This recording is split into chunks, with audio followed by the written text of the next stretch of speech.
completely understand that. But you have to hold us accountable to regain that trust. And the way you do it is you work with us as we develop this plan for what really works for the community. And I'll be upfront and say, everyone won't be happy on any plan that you put out there.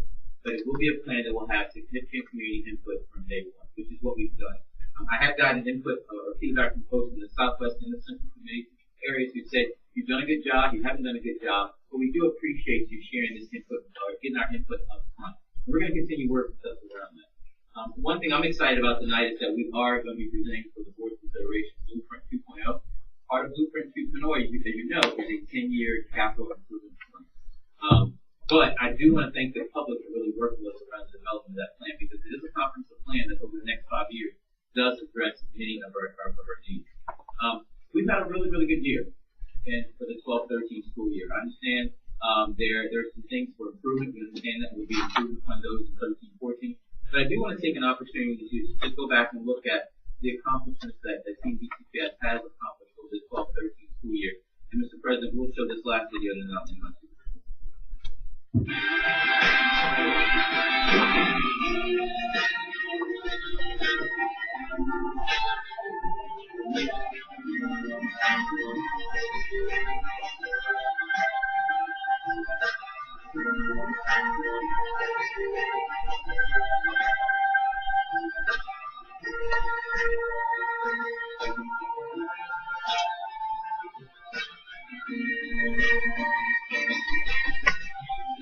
Remember the children's game where you have to pick out the one thing that's not like the others? Well, in the category of school years 2012-2013, clearly distinguished itself. This is the highlight reel of an awesome year for Baltimore County Public Schools. The success of our school depends on the entire community, that is, all of Team BCPS, being involved. And step one of Team BCPS, building a stronger and even more effective school system, is talking it out. And this year, we really talked on Twitter, on Facebook, and in person at dozens of community meetings, at 2 new annual student town hall meetings, and through school visits. Even though there are only 180 days of school year and Baltimore County Public Schools is huge, our new superintendent, Dr. Dallas Stan, visited every one of our 174 school centers and programs at least once, and he even taught classes at a few of them. But all of this communication was more than just talk. Through open, honest dialogue, Team BCPS is working its way through challenging decisions, like how to make effective magnet programs available to more students, and how to solve overcrowding issues. Many of our conversations were facilitated by increased access to information through the BCPS website improvements, a new BCPS Now mobile app, and new live streaming of board meetings and major school system events. One of the biggest topics of conversations this school year was the development of a 5-year strategic plan, Blueprint 2.0. Through dozens of meetings with the community, a consensus emerged about what BCPS priorities should be: academics, safety, communication, and organizational effectiveness. As a result, those are now the 4 pillars of the new strategic plan. At the first BCPS State of School meeting, sponsored by the local business community, 1,000 Team BCPS members gathered due to the bold new theory of action behind Blueprint 2.0. So, what is the theory? That to graduate globally competitive young men and women, we must undergo an instructional digital conversion and expand world language instruction. But wait a minute, instructional digital conversion? Expanded world language instruction? Simply put, we are moving forward, making sure that every student has a digital device in his or her hands as a learning tool. And we are moving towards beginning world language instruction in elementary school, so that all students can graduate fluent in a second language. While we move towards these goals, BCPS continues to make academic advances. This year, BCPS held its first county-wide SAT Day, so that all high school juniors could take the SAT for free. And during a regular school day, this one day could change the future for a number of our students, helping them see that college is within reach and helping our schools identify students who are ready for even more rigorous coursework. Another significant initiative was the inaugural Student Research Symposium. 2 dozen students from 7 BCPS high schools conducted year-long research projects, which they designed, on everything from inherited genetic modification to technology to help teachers and students collaborate with their long-distance peers. The concluding symposium highlighted the best of BCPS educational practices, with learning that is relevant, inquiry-based, and personalized. As a result of Team BCPS's overall commitment to innovation and excellence, in 2013, BCPS was accepted into the prestigious National League of Innovative Schools, and we amassed quite a number of honors. Chadwick and Charles Mott Elementary Schools were named Maryland Blue Ribbon Schools, and Woodhome Elementary was selected as a National Blue Ribbon School, bringing our total to 19 Blue Ribbon Schools. We saw gains on advanced placement and SAT scores, and AP participation, and continue to rank nationally for having one of the best graduation rates, both overall and specifically for African American males. More than half of our high schools, once again, ranked among the best in the nation, according to Newsweek, the Daily Beast, U.S. News and World Report, and the Washington Post. We are proud of these honors. Still, we know there's more work to do, and we are on the track to get it done. Speaking of high schools, this year marks the opening of a new building for the award-winning George Washington Carver Center for the Arts and Technology, and construction continues on an exciting new building for Dundalk and Fowler's Point Technical High School. The facility's news continues with a groundbreaking for an elementary school in Mays Chapel. Once completed, this new school will help ease overcrowding in the central area. Facilities are one part of creating positive learning environments. Safety is another part of the equation. This year, the school system established a new Office of School Safety and Security and ramped up security initiatives system-wide. The Superintendent's Student Advisory Board stepped up with the creation of a student-driven county-wide anti-bullying day. BCPS took its place on the national stage when the U.S. Secretary of Education, Arne Duncan, chose one of our schools as a site for a school safety town hall. Actually, this was the second time Secretary Duncan visited BCPS during the 2012-2013 school year. His first visit came in August 2012 and focused on teacher development. This year, BCPS itself took a major step forward in honoring its educators with an expanded Teacher of the Year program and the presentation of a new annual Principal of the Year award. There is more to the story, much more, about what we've accomplished this year. But there is even more to come in 2013-2014. So Team BCPS, get ready and get involved, because great things are ahead.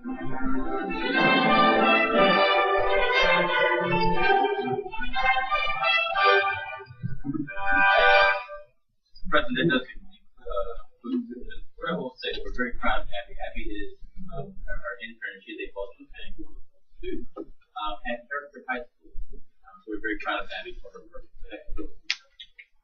Thank you, Dr. Dance.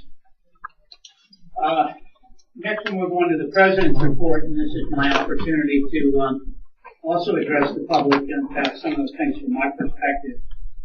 The superintendent stole a little of my thunder. I was going to say lead off with what has to be the big news story of the evening. Liz Bowie is back in town, and so Liz, we're glad to see you, and always welcome you back. So I'm sure you had a great year at Columbia, and it's nice to see you again. A couple things I wanted to cover. As many of you know, all the board members are required to attend a graduation or several graduations, and I had the opportunity to attend 4 different graduations from our high schools over the past couple of weeks, and I know all the board members did, and what an uplifting experience it is. As the video just showed, students in our schools, and I really want to thank staff, the administration, and also all the principals, teachers, and all the staff at all the schools who made us feel so welcome. We really had a great opportunity to congratulate our students. Some of the students and their achievements are just spectacular. I met a young lady who goes to high school during the day and does research at Hopkins on weekends from Delaney High School. just as an example of one, and we just produce outstanding young men and women. The second thing I wanted to mention is Dr. Dance also touched on. This board is very cognizant of what I would call the facilities issue.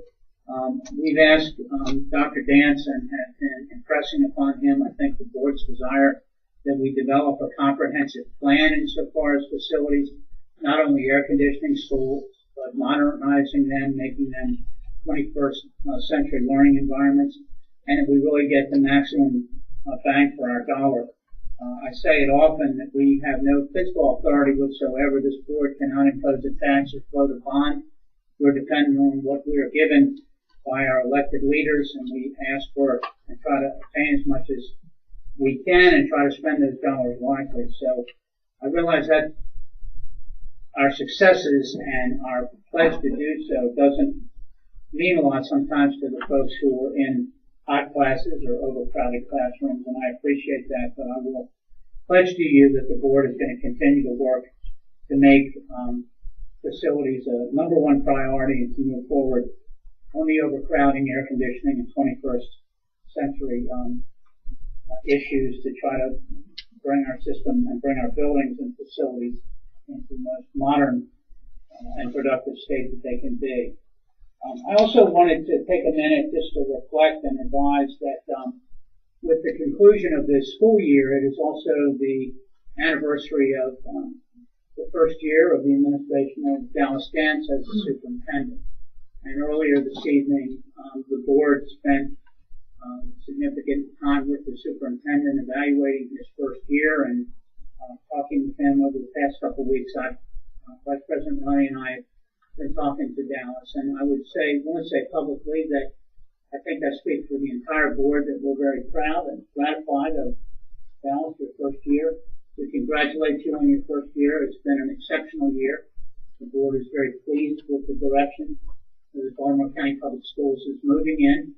We still have a lot of challenges before us, facilities being one of them, as I just mentioned. Changes to curriculum, some of the issues that Ms. Bateman has raised about teachers. We know that we have a challenging times ahead, but I think we feel like we're in a really good place. We're in a great place, and I don't mean to say that the system has not been. Dr. Harrison certainly was a terrific superintendent for a number of years, but I think we felt over the past year a new energy in Team BCPS, a new spirit of cooperation and communication, and the board is well pleased with where we are. So, Dr. Dan,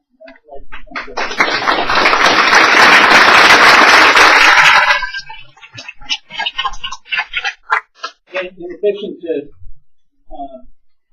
including Dr. Dance's first year of many, we hope, as he indicated, this is the last meeting, I think, for a couple of members around.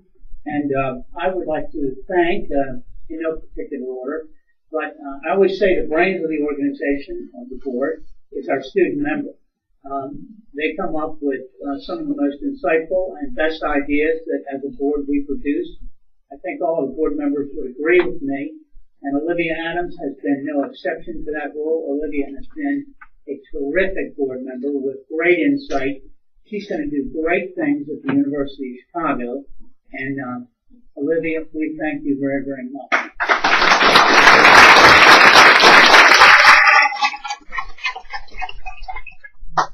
We're also saying goodbye to two board members who are going to be leaving us because of other demands in their life.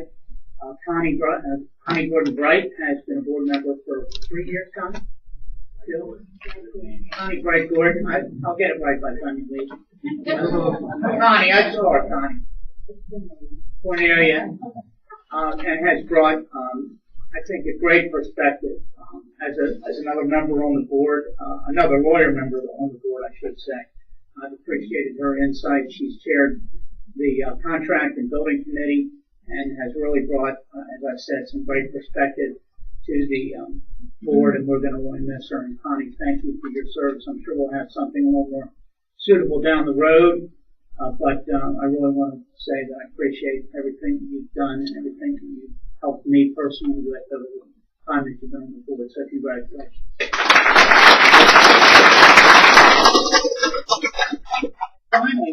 Vice President, Valerie Roddy, who's decided to leave me high and dry.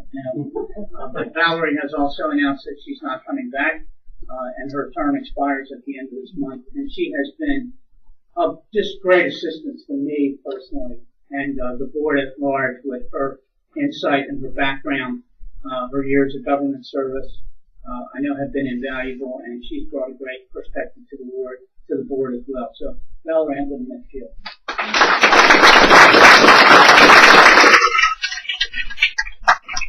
But the more things change, the more they stay the same, and we will be welcoming some new members.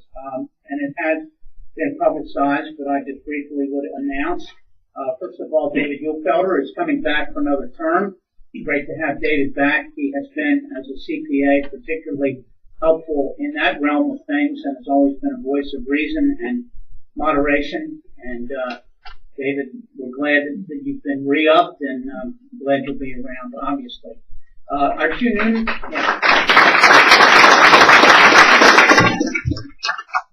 members who I suspect will be at our next meeting in July, our three new members. It looks like we have another outstanding student member just every year.